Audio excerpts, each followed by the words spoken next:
you've already spoken at least 2 or 3 times about, doing your work as a coach, doing your homework, doing your research, looking at video, looking at tape, listening to people.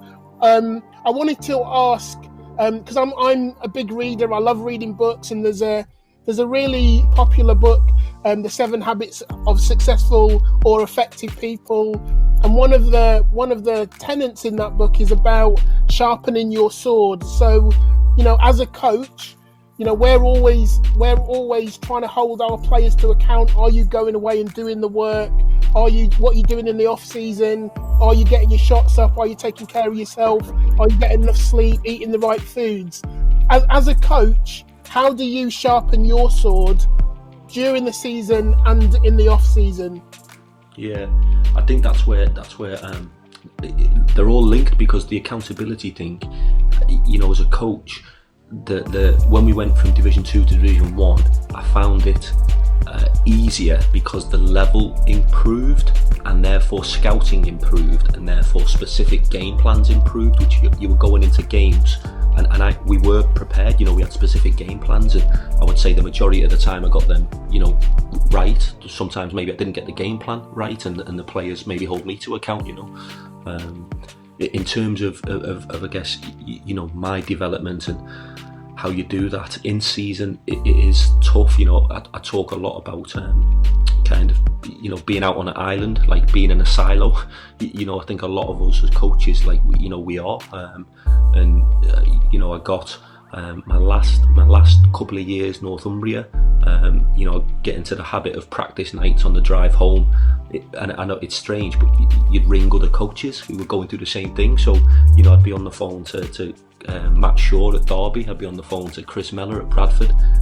More so Matt Shaw, because Mellor just chewed me ear off for hours and get to midnight, and I'm still trying to get my beauty sleep in. Yeah, I tell you what, honestly, I mean, I've said it a couple of times. I was doing a podcast the other day, I've alluded to it a couple of times already, because I think you learn a lot from failure. From people talk about success, whatever, but you learn a lot from the failure. And the year that I was struggling as a young coach, he just went out of his way and put himself out there and kind of, was a sounding board for me on the stuff we were going through. But so I think in the season, it's maybe a lot on, you're always being reflective, and you're looking kind of internally at what you're doing, what your team are doing, and how you can, was the interaction that you had with the player, was that the right time? Was it an arm round the moment? Was it a I'm chewing you out moment? Was it a ignore it and have some selective here?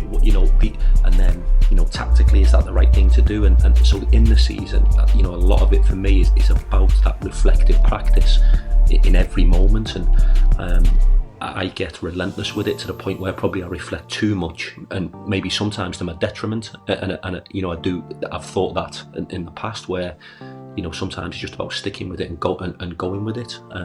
Out of season, sharing with coaches, clinics. I think throughout this period, the boom in online clinics is just unbelievable. And I was talking with a lecturing colleague at Northumbria yesterday, who is he does a lot of stuff in rugby, but honestly, he's a guru. Like, he's an absolute guru. And every time I talk with him, I feel like I develop my knowledge. And he and I were talking, and I just said, I've had to strip back on them, because there's that many. How can you impart them into your practice? And people talk about mastery. You've got to be able to get on the floor and implement it and stuff. So I think now it's great, by the way, this open attitude to sharing. I'm not challenging that. It's awesome, but I think you've got to figure out what's relevant for you, and you've maybe got a little bit be selective on clinics and stuff. But I think there's different things. Like, I just in the last GB window, I worked with Andreas, who I was able to share and learn from. Previous windows worked with Lloyd Gardner, and so I think for me the biggest part is being able to talk basketball with basketball people, and sometimes sometimes the questions they ask you, it just reaffirms something you believe in, or it makes you think, actually, I'll try and maybe modify something that I do. I was thinking back to when we first met, and over the years that I've known you, and I wonder at what point, once you'd started your coaching journey, did you ever foresee yourself becoming the head coach of the senior men's program? No. So how did we get there? Because I've been on a basketball court with you. I've shared beers with you. I don't remember us ever talking about those kind of jobs. Yeah, I just don't know when did that trajectory kind of take off? Circumstance plays a factor in everything. People talk about right time, right place. There's definitely a part of that. CJ, this is not with you. I mean that because like a lot of, I'm fully aware that, when the interim thing happened in February, there was a lot of people that asked a lot of questions, and I was speaking with Mark Woods, and he rightly so, he asked those questions. The circumstance plays a part in it, but I also have worked my arse off, and I'm proud of my journey, and I would challenge anybody on that, and I'm confident that I can add value when I'm in that environment, and I'm proud of that. I'm still learning. I'm still, I learned through that window. I learned after it, but I'm also confident that the things that I think I take pride in, I like to say that they were present in that window. How did that happen? I guess, timing. I was with the national team, the under-20s in 2013. I wanted to be back with them in 2014. At the time, some of the decision makers said that they wanted to change things up, and I was a little bit frustrated at that decision because I felt like I'd been on a journey there, and I'd committed to it. I'd had to move a lot of things around in my personal life to kind of commit to that. I felt like me, James Veer and Doug Leishner had a good relationship, and I felt like I'd been a part of it that had got out of Division B, and I wanted to be a part of it in Division A. So I kind of stepped back from it, and the people who were involved in the national team then very much were explicit about having a mindset: if you're out, you're out, and you're not coming back in. Whereas, when Mark Clark was a director of the national team, he was very much, he wanted a bank of coaches to commit and, be able to say, listen, you commit this all year, you commit in the summer, you might do 3 summers and then take a summer off because you need to, because birth of a child, whatever it may be, these things. And so the under-20s position, Andreas Lloyd and Josh were part of the 20s. Andreas did an incredible job helping them get promoted. I think they beat Russia in the 3rd place game in Division B the previous year. He stepped down. Lloyd Gardner was a part of the seniors as well, so he wanted to stay as an assistant with the 20s because he was assisting the seniors, and Josh was an assistant too. And I'd had a couple of decent years at Northumbria, and I applied for the position and got it, and I was chuffed with that because I felt that like the door was closed on the national team for me, and I'm patriotic, mate.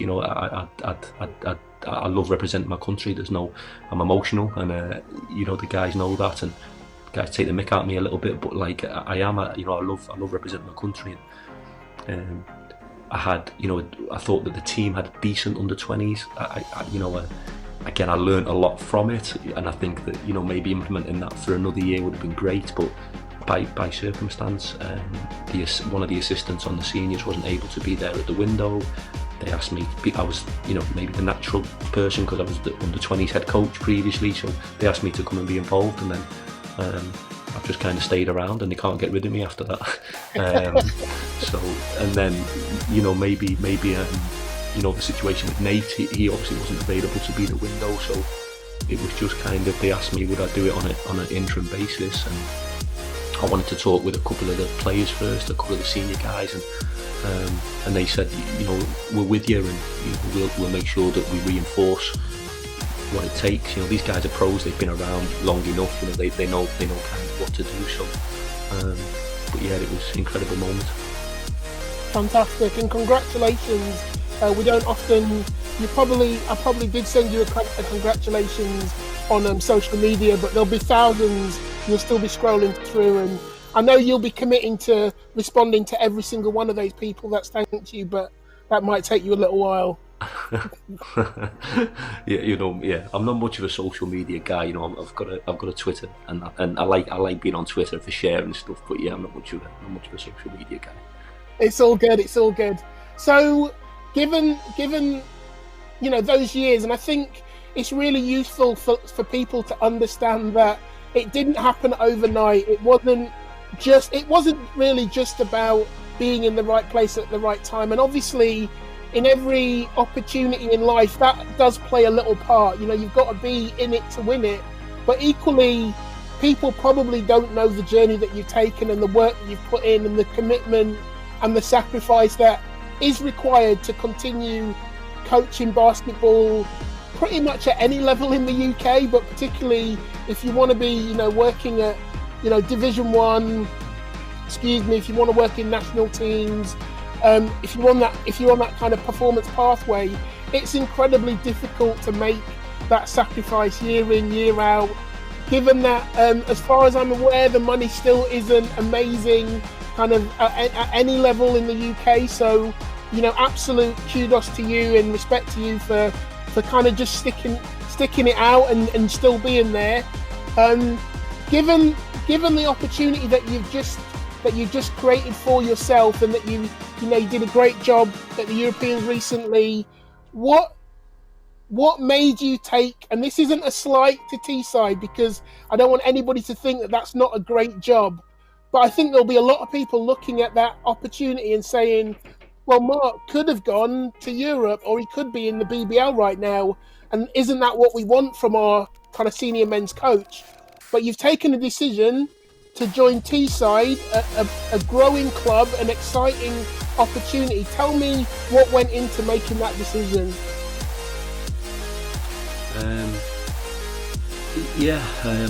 I want to be coaching at the highest level I can. I like being in the country, I like being in England, and that's the BBL. And the opportunities haven't been right. They've been limited, very limited as well, by the way. And obviously Newcastle is my hometown club. It's the city that I live in. When Fab left and they promoted Ian, who obviously worked hard, and he's been part of the club for a long time. So there's no decision there for me because I haven't had an opportunity. So that kind of made me. That was a goal of mine for sure, and I'm not. I think it's okay to say that. And I haven't achieved that goal. And credit. I've been part of the Eagles organisation for 15 years.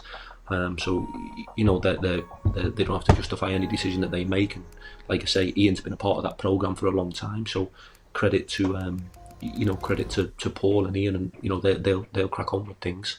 So my son is based in Newcastle. I need an opportunity at this moment in time where I'm able to be a part of it. And James Thompson, who's the owner, and the chairman, and Martin Anderson, who's the commercial director, they've outlined their plans. They're very ambitious. They are very ambitious, and they're banging the drum about that. And I have ambition personally to be in the BBL. My viewpoint on it was, and I've said this to them, and I'm like you, I'm not being disrespectful to anybody. I don't want to be coaching in Division 3. I absolutely don't. And that's. I want to be coaching at the highest level that I can, and if I was in Division 1, I want to be in the BBL. That's the reality of where I want to be, and that's not. I'm not being disrespectful to anybody. I'm absolutely not. I had to ask myself whether I had the energy and the focus to do it, but I do think the time's right, and James and Martin have been a big part in that, in what they've outlined, and I know they're banging the drum. Like you say, they're an ambitious club. They've got a good infrastructure at the minute. They're not happy with where they want to be with the off-court stuff, and they're still looking at how they can grow that, and I think they've done an awful lot in a short space of time. The biggest word for me was sustainable. That's the big word that they keep talking to me about, and they're going to look to make that jump when it's right. And I thought the opportunity presented itself now, and to get a part of the journey and get the on-court stuff right. I think there'll be parts that frustrate me. I think there'll be parts I really enjoy.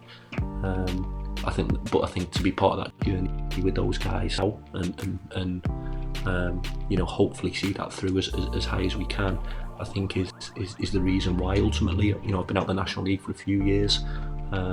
So that's been kind of the main reason behind it.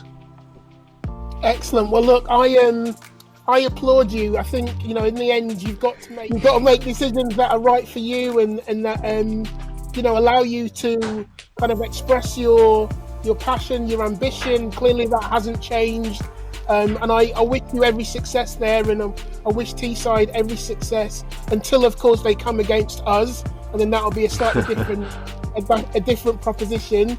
But Marc, look, it's really been great touching base with you. It's been way too long, but I look forward to you know, seeing you on the sidelines again in Division 1, however long it takes you to get there, and then hopefully in the BBL after that as well. Thanks, CJ. Appreciate it. Yeah, and good to see you, and keep up the good work and stuff. And regards to everyone down there, you know that, you know, very you know, fond memories of my time in Southampton. So you know, really anything you need, you know, thanks for having me on. Appreciate everything, and, you know, love and regards to everybody, and take care. Thanks so much, Marc. Thanks everyone for tuning in. Hope you enjoyed this week's episode. Every week we do a catch-up version of the show, so that will be coming out in the next few days.